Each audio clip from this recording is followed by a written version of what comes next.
Hello, hello. I know some of you all might not be on right now, and it feels kind of like not too late in the evening yet. I know I have been sharing with you all about a lot of things that I own and what's been going on and so forth like that. I'm just wrapping up things around here in Illinois and Missouri area of things that shouldn't have happened. One thing led to another. People will join in on things that they thought other people was getting away with, and it ended up being just one big old list of warrants and body attachments and all this stuff that's going on. Although I was telling people the truth, they still chose to do otherwise when their life is going in the right direction. Okay? And that was the truth, you know? I'm like this. If I'm friends with somebody or deal with somebody and they're around me, I'm not the type of person that's not going to flaunt in your face. I'm like, ooh, me. Of course, I'm proud of myself and my accomplishments and my education. Okay? But I'm not going to sit there and let somebody supposed to be my friend or somebody that, got my back and was there for me too. It's more than just being there for a person financially. Being a friend, that's a big title to have. That's just like calling somebody your family, because you treat them accordingly. But I had found out that, a lot of people was being misled, and some people are not leaders. Some people are followers, okay? And people were being followers of things that they shouldn't have, and certain things I cannot forgive people for. Okay, now God say forgive, but I tell God, make sure I never forget. Because I can't deal with them because things had got out of hand. My kids got kidnapped and stuff was being stolen. See, materialistic things can be replaced. See, that's where my education and my hard work comes into, whereas that I can always get those things again. Because the majority of the stuff I have come from companies that I own anyway. Or I can go purchase this and this, that, and the other. But either they'll say I still didn't be little anybody or anything. It was like, hey, let me help you help yourself. And that's it. Some people just disappointed me so much, like Shaq, Michael Jordan, Kobe Bryant, Kevin Durant, Draymond Green. And the list goes on and on, I help these people become things that they wanted to be, okay?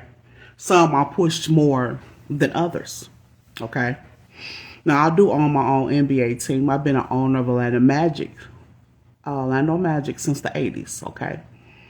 And I had got it at that time when they were really doing terrible, and the other person that was over it, they was getting rid of Orlando Magic basketball team at that time because sales was low. They had terrible players and all that stuff. And so the scouts saw that we started finding people starting off in high school.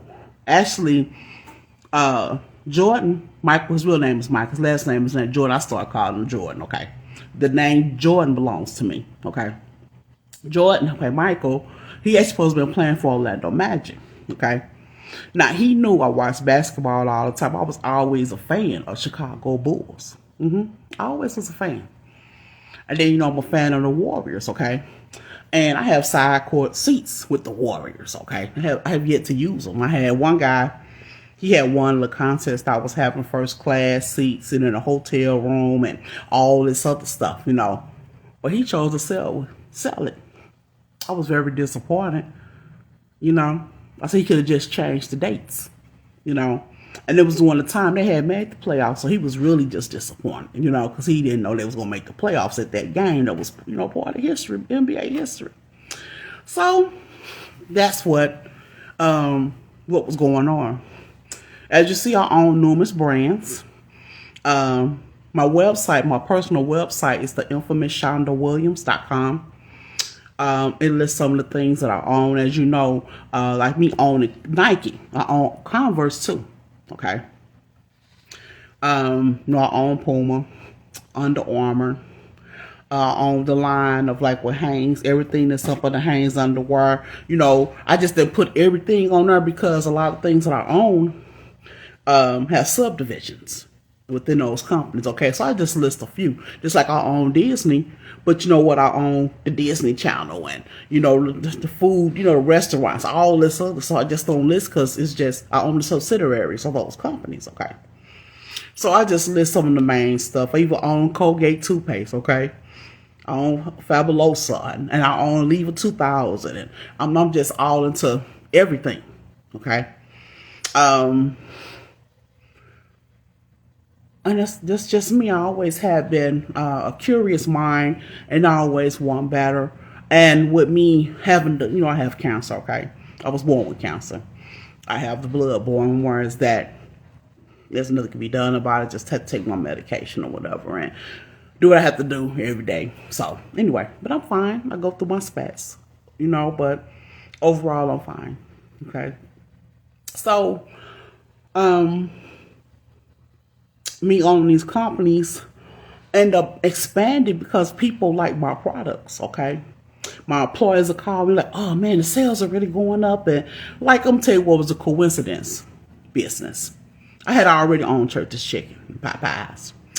And I came up with a chicken sandwich for Church's Chicken. And you know what it was, right? Chick-fil-A. I was selling those at Church's Chicken, okay? And it came such a big hit, so my employers called me, why don't you just make the sandwich Chick-fil-A? People love the fries and all that stuff that was the specials I was having at Church's Chicken and Texas Chicken. And so here we come up with Chick-fil-A. Now my Church's Chicken and Texas Chicken is not a franchise, okay? And I did not tell them to make Chick-fil-A a franchise. See, I call a lot of people who used to, work for me out of town and fill out applications, and they start stealing from they'll have one in Fairview Heights, Illinois. I go on there and she talks, she the franchise. I said, the franchise? Oh, what? I said, I'm an owner of Chick-fil-A. You said, you don't know how my company started? She was a black lady. This, I call and check everything out. That was like that woman they made no investment in. She just supposed to be down there supervisor. That's it. I said, okay. I said, well, we're going to have to get rid of her. She said, oh, I thought that, no. I said, she's not even a good manager because she don't know business. Because they sent you to supervise to get stuff started, hire some people. Does not mean you own anything. You knew that. She was like, well, I didn't know it was you. You got, t-shirt, sweats on. And I said, yeah, it's just one of them days. And I did not know I was going to walk into this stuff with you. Who are you? And why are you thinking that you own and running my stuff? Because I will shut it down right now, even though we're not completely all the way open. You don't know me. So she started talking about how she fit the criteria to be, ma'am, I dress the way I want to dress around here. We are in the hood. Okay? So I dress accordingly to where I'm going because I know situations. I've been through that stage of, wanting attention and this, that, and the other. I get attention regardless because, see, like I told you, I got your attention. And you doubted who I am because I have on t-shirts, sweats, and tennis shoes. Because I got some, everything matching though. She said, oh, I thought you probably would have came here with a suit. Why I want to dress like that? It's bad enough I got some sweats on, but I got air in the car. And the people that was in there, they was laughing. I said, it's hot outside. I said, look at you just sweating so bad. I said, you got a jacket on, a long sleeve, and all this. So I'm talking to her while she's thinking she's degrading me. Everybody was laughing at her. Because the majority of people know how I am.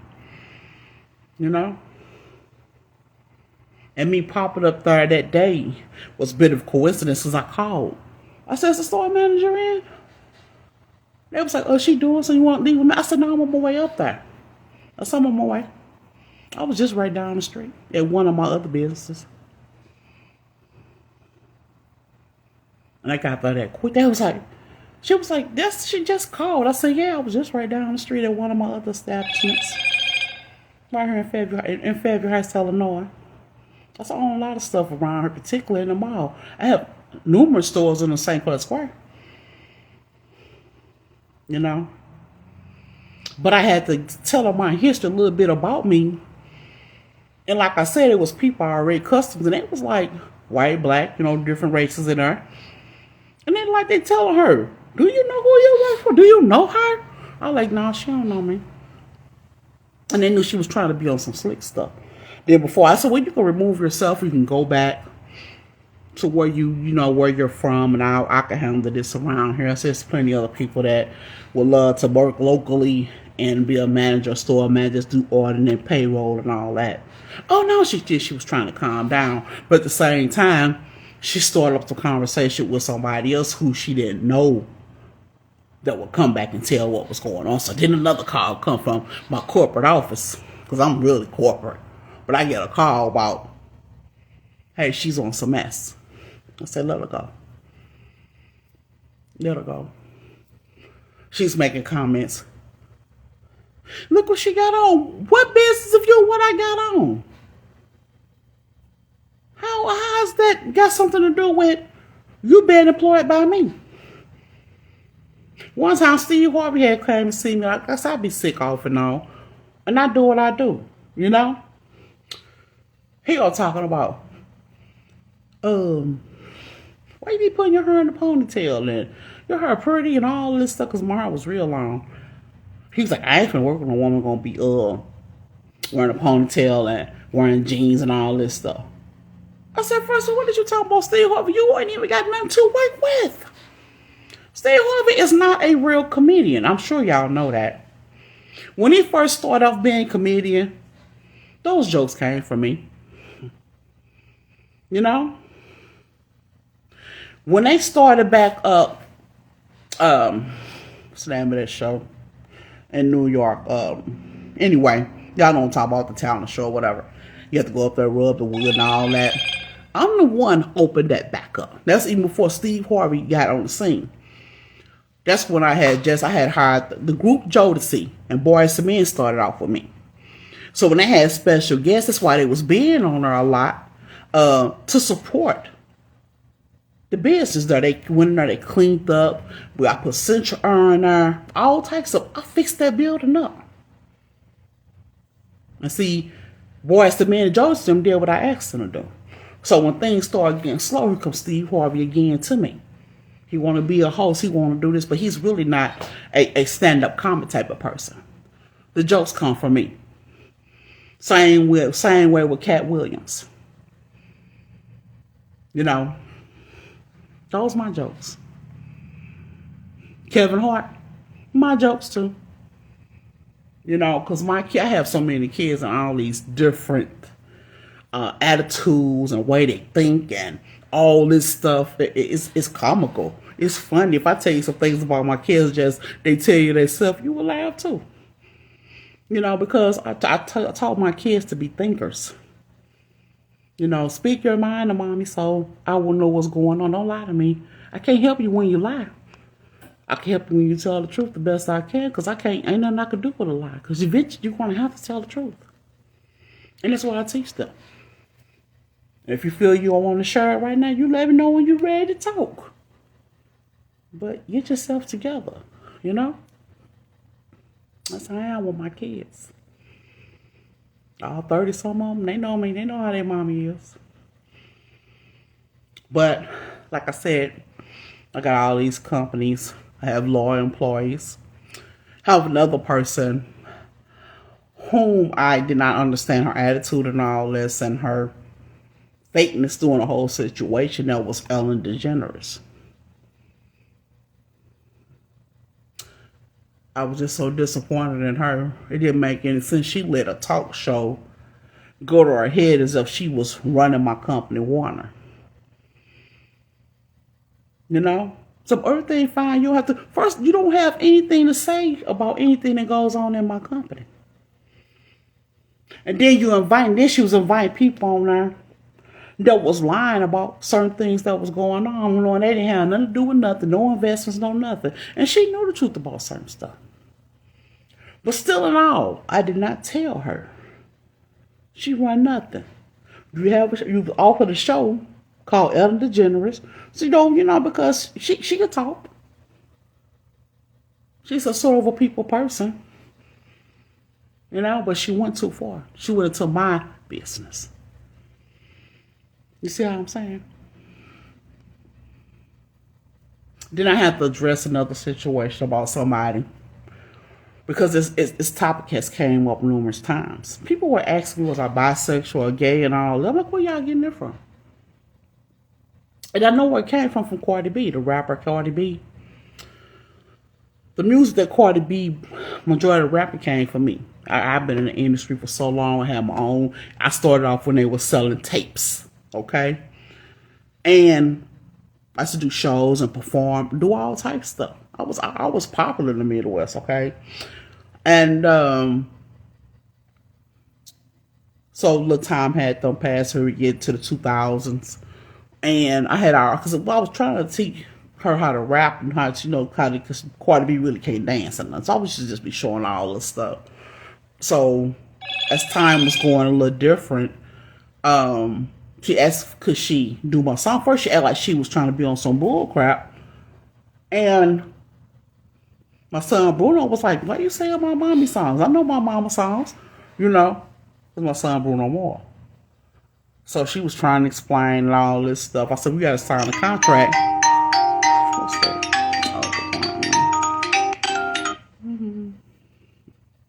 So anyway, so that was the type of thing that was going on. Every now and then, Cardi B always talking about something this and another. I'm not gay. I'm not bisexual or any of those things, And she told me, I just be trying, no, don't do that because I'm interested in men, darling. Don't do that. You cause a lot of problems like that and have people approaching me because they think that, she's telling the truth about this and all this type of stuff. Cardi B, stop it. Offset is not a friend to me either. How's it you see me sitting around? I mean, I helped Cardi B even before she was signed a contract. When she came to me as a friend, but see, she had other goals. And I found out what it was, And then she was making comments talking to certain people of the industry. She said, oh, don't nobody know her and this, that, and the other. And they checked her real quick. They was like, no, you don't know her. They was telling her she didn't know me because I'm the boss. And Cardi B was looking stupid. So was Offset. The Migos begging me, please, let Offset just do this because he on some of the tracks and all this type of stuff. See, the Migos knew all that about me. They knew I was the boss. See, they did the check on everything. So after a while, I didn't hear from Cardi B in a while. She said she was going to get on stage and do all this. I'm talking about, you would think she would have gave me a card or something, or let me treat you, get your hair done, all of her I done bought her. All them cosmetic stuff, all that stuff I helped her with. I didn't tell her no about nothing. She had a tab. At first I didn't give her one. I was just being a friend to her, Then things started getting, I said, hold on, wait a minute. And she said she was ready to sign a contract. So I helped her a little bit more. But still not no generosity, no thank you, no nothing on stage saying, hey, let me thank this woman. Same way with Megan Thee Stallion. She had no music, that was my music too. And listen, this goes on.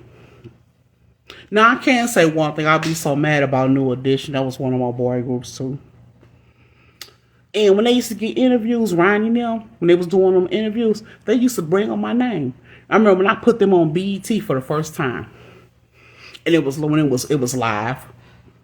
They was like, oh, we're gonna go live today with New Edition. My nose always itching. I do not know why. So anyway, I said they're gonna go live. Ryan was like, oh, thanks Shonda and this, that, and the other. I said, okay.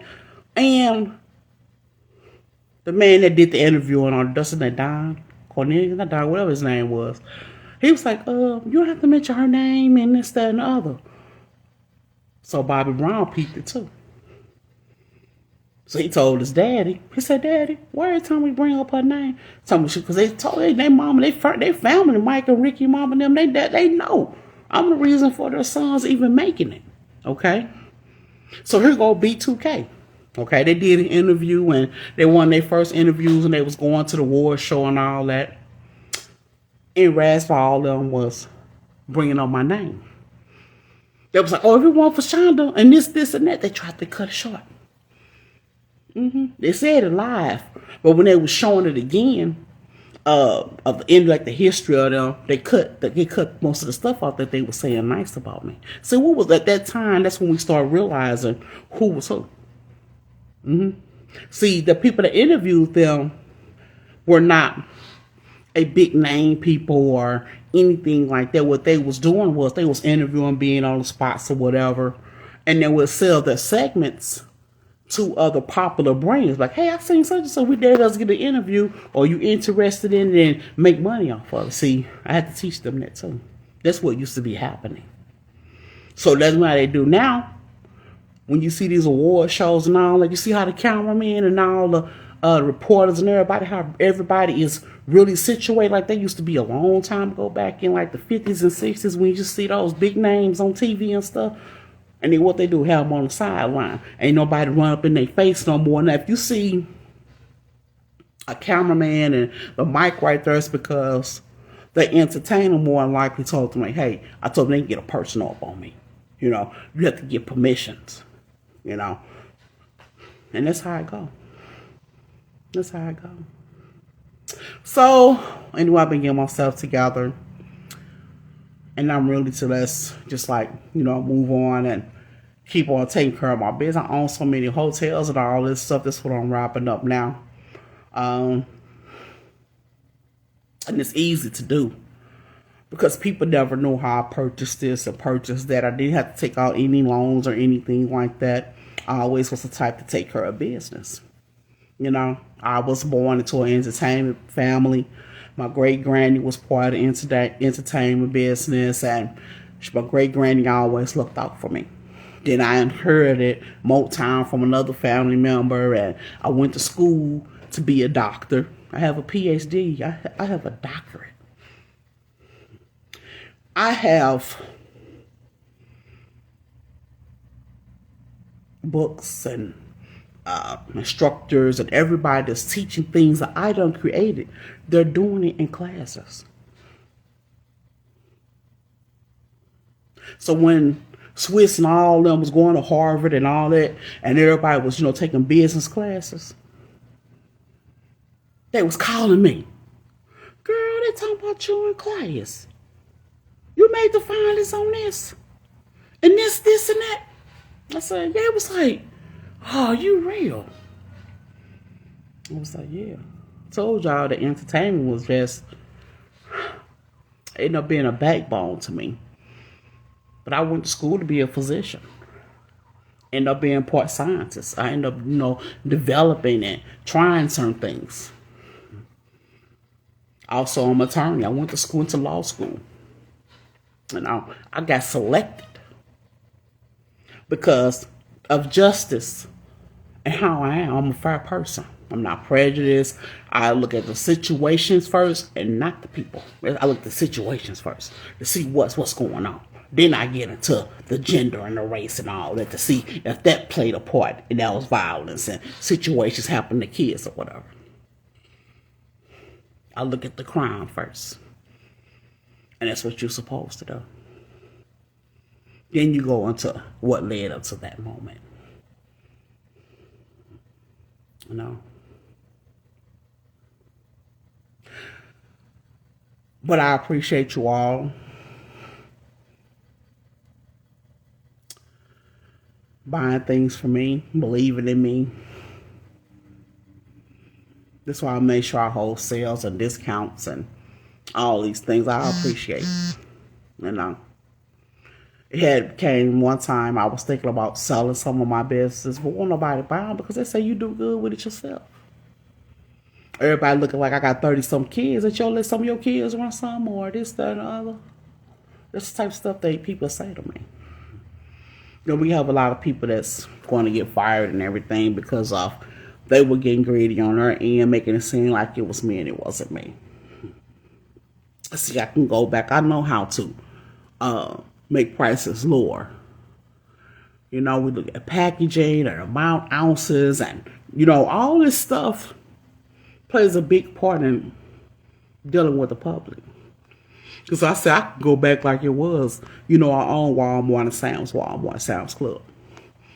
And, you know, I got Sam's products are in great value and all that type of stuff. Brands that belong to my company. And I used to have cereal in there. You know, it's to be in a bag. That said cereal. It say cereal on there. And the other, they have the ingredients or the products that's in there. It wasn't in a box or anything. And I just have them in the bins. Okay? Then we start putting in the cardboard boxes and all that. But I think I might gonna have to start cutting it out too. You know, because I don't have a lot of people that stole from me, and people were setting other people up to not realizing when they were stealing and giving it to other people, they continuously set themselves up because those people weren't even employed at nothing at all. How would they got in the system to do those things? Because you did it. You know, the rapper Boosie is looking at a lot of time, him and this other lady. Boosie should have known better. I called him too many times. He followed me to the Benz dealership, lied, thought the band was going to get him a vehicle and all this. Boosie had no contract with me or nothing. If he did, I wasn't finna do that. No, what is you talking about? He broke into my apartment, stole papers, threw it all on the highway. Just so happened, a Missouri State Trooper was out there seeing what was going on. Boosie pulled over. I informed the man I am FBI too, but at the same time, this is another situation. I was going to a car lot to buy me a Benz, and he showed up there talking about I was with him and all this. So if you was with me, why was you sitting way over there whispering to that white man? Lying. Had papers that belonged to me. So that was cut short. He met some white woman at one of my Walmarts, and I was still wondering how this woman got my laptop. I had just got it built. The laptop had just got built. I built it. What I mean is I added programs, more everything to it. Okay? Because I had needed that type to deal with my overseas employees. I have people that work for me in different dialects, and I had to be ready for them. So when they speak into the mic, it'll come up on the screen what they're saying, so it could be in English. Okay, so everything could be okay. So when they talk about money, the currency, and it'll divert it, automatically convert it on the screen. So when they say the pesos, you know, they be like, well, I got 1 million pesos. 1 million pesos ain't number $49, $49.50 in the U.S. money. You know, I know stuff like that, you know. So that's why a lot of them might go on to Mexico, Cancun, and all that. It's pretty cheap there, you know. This one lady told me they was tipping her, Americans was, and she did good. Because when she was telling them, she told them 1 million pesos if somebody was with somebody, and they didn't really know the conversion of, but they had the money. $1 million. And the other guy, he laughed. He said, no, man, it don't mean really a million pesos. You know, they had to break it down or whatever. You know, he said, I thought she was going to let us buy the club or something. You know, he's making jokes about it, but he was serious because he really wasn't familiar with that. He was on a trip with a friend and with some friends, and that's the type of conversation that happened because he didn't understand the conversion really. You know, and his friend, like, you got your cell phone, man. You better start checking stuff out, you know, and that's the truth too. So anyway, I was just tuning in, letting you all know. I've been trying to make moves like for a minute now. And 9 months time I had got so upset with a lot of things that was going on in Florida to where the mayor, because I own, you know, I own the majority of the stuff in Orlando. And, you know, I deal with Lake Bona Vista, all this, and the mayor said they contacted me asking what was going on and how could they help. There was some stuff just going on terrible. And before I take a loss, I will pull out, take everything, and say forget it. You know? I have yet to fully enjoy things that I own. That's why I'm pissed off too. Okay. A lot of people depend on my companies and other companies because these people go to college, they get their degrees and masters and all this stuff, and they're counting on companies to have positions for them. And I'm one of the people that they count on. I'll talk to y'all later. Stay blessed.